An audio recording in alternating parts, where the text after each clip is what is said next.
The SURP program here at SUNY Poly is the Summer Undergraduate Research Program. It's a 10-week paid program for undergraduate students to conduct research either on our Albany campus or our Utica campus over the summer.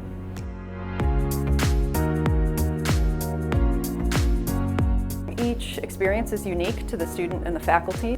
So some of our students will spend 10 weeks in the lab, others will spend 10 weeks doing applied mathematics or network security.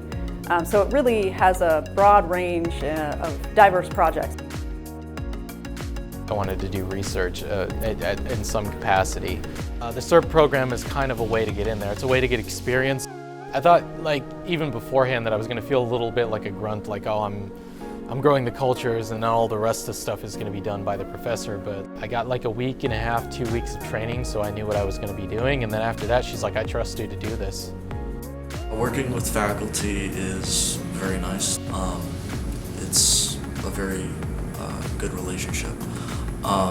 Working with actual people who are in industry and people who were in industry really helps me understand kind of the work experience I'm going to be in the future. We also hope that they recognize that research isn't this unreachable kind of complex thing. It can be within their grasp even if they haven't thought of it prior to this opportunity. So my hope for our undergraduate researchers is that they just have an experience that informs their future direction and helps them make a decision about their profession and where they want to go.